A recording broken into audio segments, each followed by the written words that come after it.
श्री कृष्ण गोविंद हरे मुरारे, हे नाथ नारायण वासुदेव। श्री कृष्ण गोविंद हरे मुरारे, हे नाथ नारायण वासुदेव।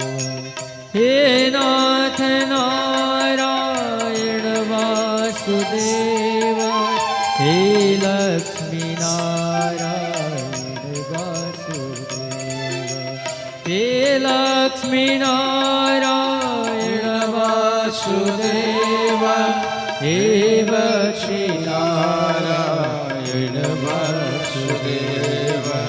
श्री कृष्ण गोविंद हरे मुरारे, हे नाथ नारायण वासुदेव। बोलकर आनंद कंद भगवान की। কালকে ভাগবত কোথায় ছিলাম আমরা? শুনছি না আমি? ভাগবত শ্রবণ করেছি। তাদের নিয়ম আছে শ্রবণ করার জন্য, 7 দিনের শ্রবণ করার নিয়মগুলো আছে।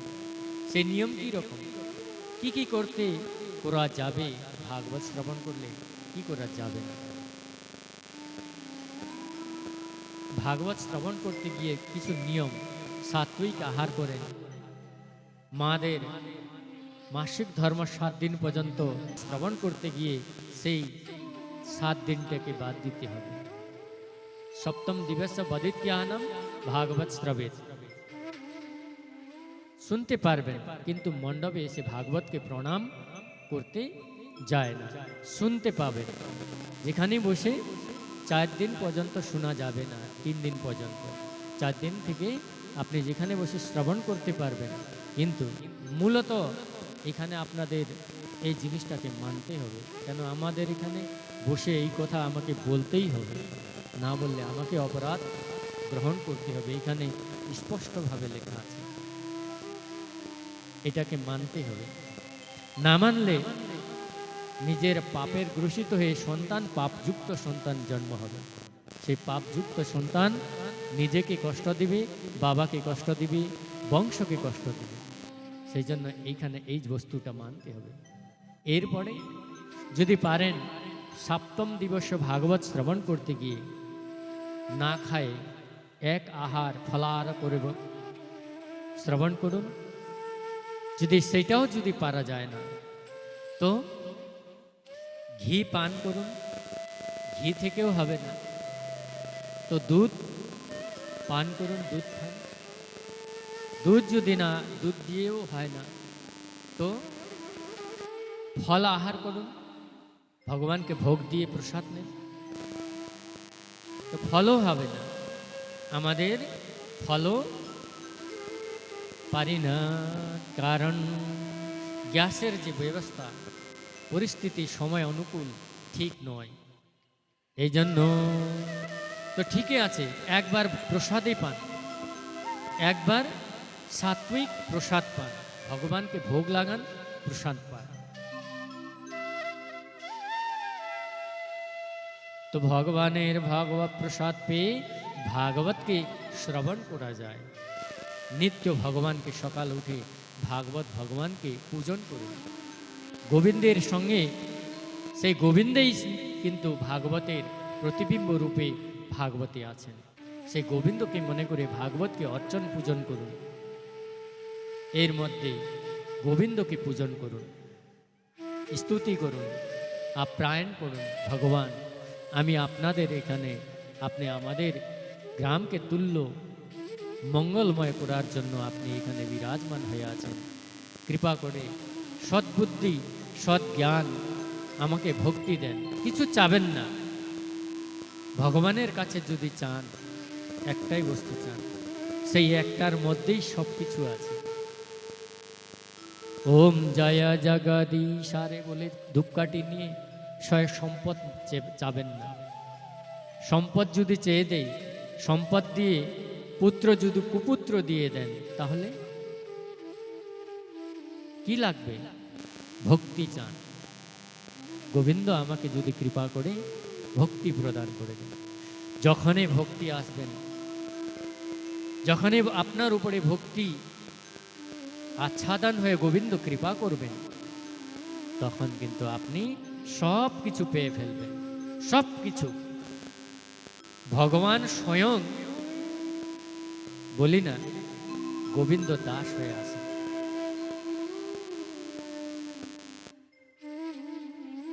সেই অনেক কলিযুগের ঘটনাগুলো আছে, কলিযুগের মধ্যে তার ব্যাখ্যা আছে। মা শ্রী কৃষ্ণ গোবিন্দ হরে মুরারে। সাধারণ একটা গৌরদাস নামের একজন আমাদের বাংলার অনেক বড় বড় সন্ত ছিলেন, সাধু সন্ন্যাসী ছিলেন। 1893 ঘটনা, সত্য ঘটনা, শুনে নেন, মন দিয়ে শুনবেন। গোবিন্দের সেবার কারণ গৌরদাস ছিলেন। গৌরদাস সেই গ্রামতে নিবাস করতেন। উনি বাংলার ছিলেন। উনি বাংলা থেকে কোথায় গেলেন? নন্দগাঁও। নন্দগাঁও কারা কারা গেছেন বলেন তো? বৃন্দাবন কারা কারা গেছেন? জয় রাধে, জয় রাধে। নন্দগাঁ দেখছেন তো? নন্দগাঁর মধ্যে, নন্দগাঁর সামনে একটা ছোট্ট গ্রাম আছে, সামনেই এদিকে। সেই গ্রামে গৌরদাস বসতেন। সনাতন গোস্বামীর প্রাচীন যুগের কুটিয়ার মধ্যে ভজন করতেন উনি বসে। সত্য ঘটনা।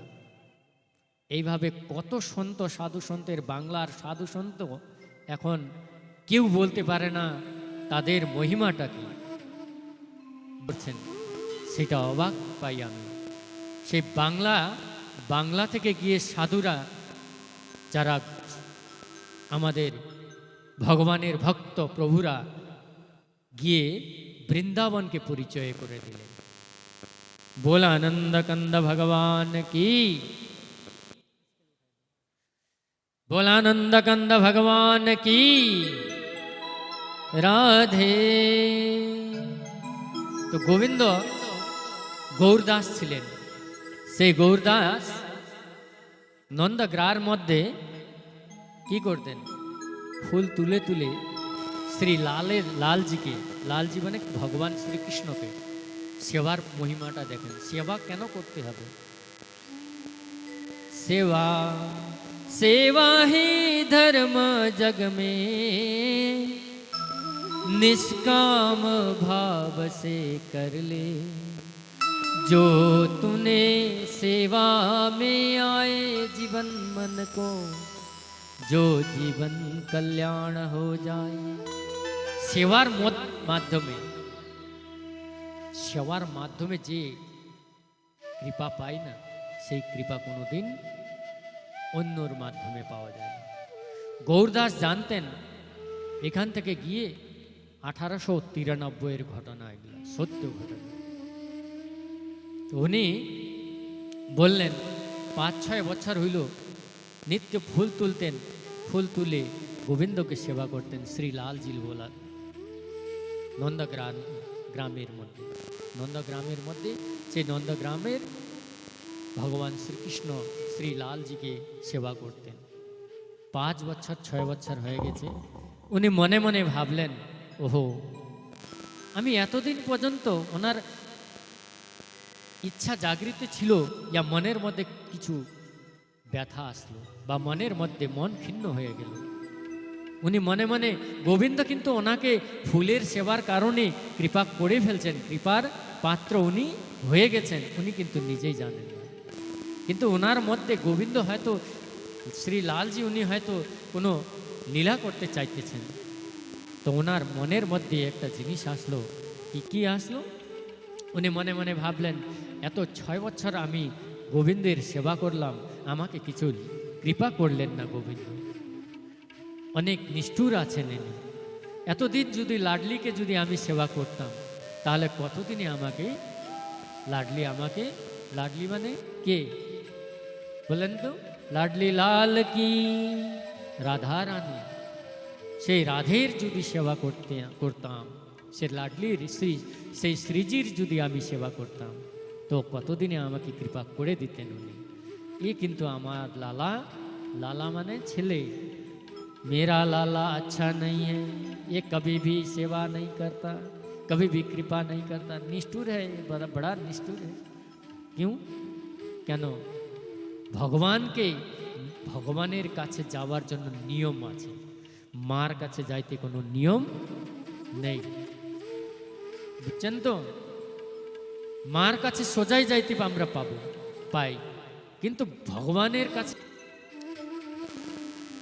ভগবানের কাছে গিয়ে নমস্কার করতে হবে, আমি আমাকে আপনাকে সমর্পণ করে দিলাম আমার জীবনটা। যখন পর্যন্ত আমি করি না, আমরা করি না, তখন পর্যন্ত বাবাকেও ছেড়ে দিলেন না গোবিন্দ, বাবাকেও কৃপা করলেন না।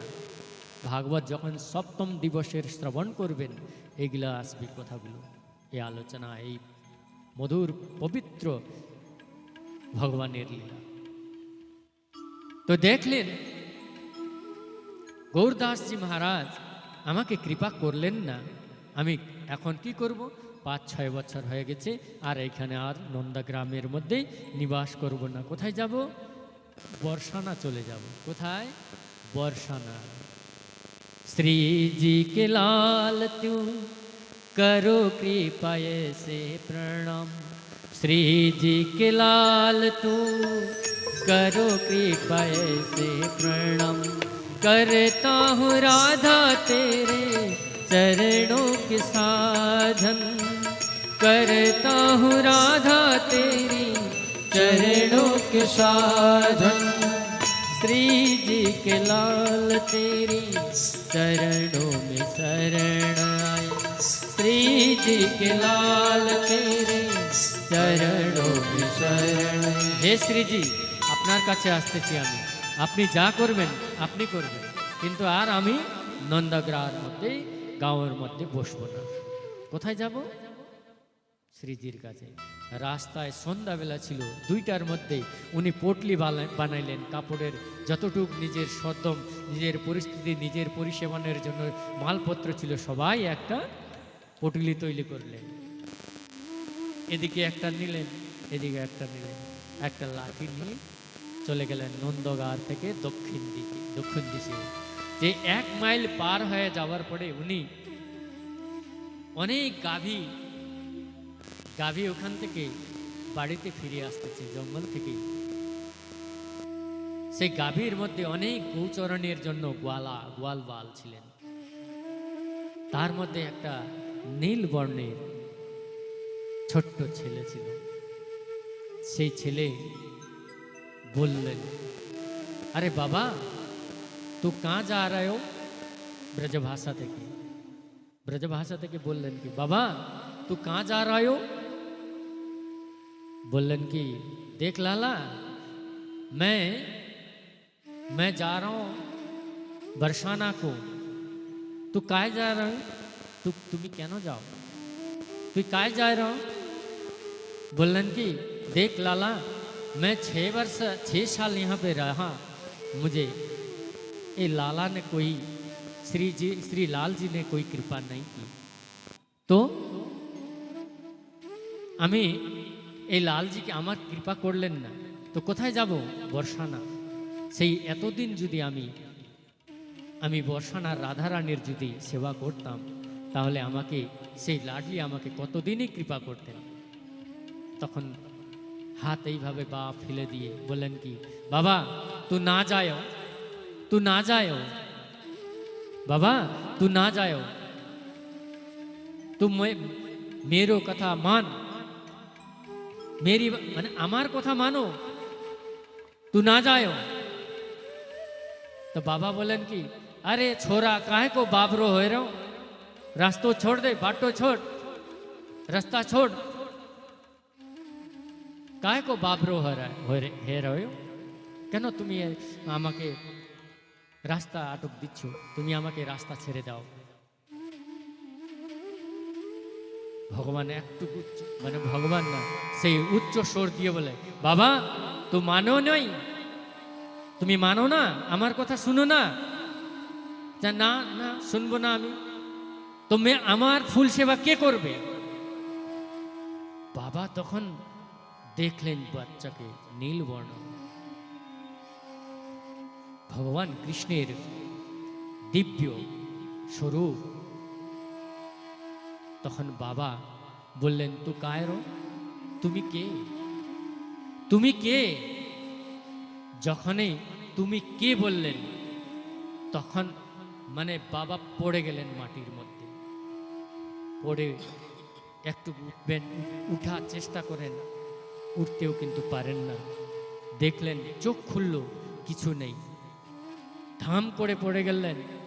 যখনই দেখলেন, উঠার পরে দেখছেন না ওখানে গাবি, না কোনো ছেলে, না কোনো কিছু ছিল না। বাবা মনে করলেন, হে কানা, যদি আমাকে কৃপা করলি, কিন্তু তা আমাকেও ছল করে কৃপা করে দিলি। আমি যাইতে চাইছিলাম ওখানে, তুমি কতদিনে আমাকে কৃপা করেছিলা সেটাও কিন্তু আমি জানতাম না। আজকে তুমি আমাকে কৃপার পাত্র বানিয়ে দিলা, আমার চোখ খুলে দিলা। সেই জন্য চলো, বর্ষানাকেও ছোড় দো, লালাকেই সেবা করো। তখন থেকে বাবা এসে সেই সনাতন প্রাচীন যুগ সনাতন গোস্বামীর কুটিয়ার মধ্যে বসে ভজন করলেন, দেহটা ওখানে বিসর্জন করে দিলেন। এই গৌরদাস মহা সাধারণ ছিলেন না উনি, যে গোবিন্দ ওখানে পাইলেন। উনি কান্না করে করে ওনার চোখের জল ভেসে গেল। যখন কিন্তু চেয়েছিলেন, গোবিন্দকে দেখতে পারেন নাই। যখন না চাই গোবিন্দ ওনার আগে এসে গেলেন, বুঝতে পারি নাই। এটাই হলো গোবিন্দ কৃপা, এটাকে বলে ভগবত ভক্তি সংহিতা। সেই জন্য আপনাদেরকে সবাই বলি, ভাগবত শ্রবণ করুন, নিত্য গীতার অধ্যয়ন করুন। ভাগবতকে আমি ভিতরে ঢুকে যে আমি আপনাদেরকে ভাগবত শ্রবণ করাবো, আমি বাতাবরণ তৈরি করতেই পারতেছি না। এখানে অনেক নিয়ম, অনেক তার মধ্যে সংহিতা আছে, তাকে মানতে হবে, তখনই আমরা কিছু পাব। যখন মানব না, তখন কিছু পাওয়া যাবে না। একজন যে রাজেশ্বরানন্দ মহারাজ ছিলেন, ইউটিউবের মধ্যে যদি সার্চ করেন পাবেন। উনি একদিন রেলের মধ্যে চলে আসতেছিলেন। ওনাকে ভাগবত সৎসঙ্গ করার জন্য একজন কলকাতার একজন ভালো ভদ্র হলো বলেছিলেন। উনি ট্রেনের মধ্যে ভাগবত সৎসঙ্গ করে দিলেন। কিছু ভাগবতের ভগবানের জন্য অমৃততুল্য কথাগুলো বলে দিলেন। অমৃততুল্য কথা শোনার পরে উনি যখন প্রসাদ পাওয়া বেলা হইল, সেই রাজেশ্বরানন্দের আগেই উনি কিন্তু ডিব্বা থেকে তামস ভোজন প্রসাদ বাইর করলেন, তামস ভোজন বাইর করলেন। রাজেশ্বরানন্দ মহারাজজি বললেন, ওহো, আমার ভুল হয়ে গেছে, যে অপাত্রকে আমরা ভাগবত শ্রবণ করে দিলাম, সৎসঙ্গ করে দিলাম। বিন সৎসঙ্গ বিবেক ন হোই, রাম কৃপা বিন সুলভ ন সোই।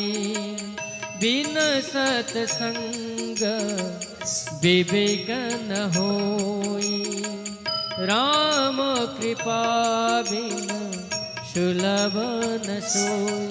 সৎসঙ্গ যখনই পূর্ণভাবে আমরা জানি, ভাগবত কথার মধ্যে ঢুকতে পারি।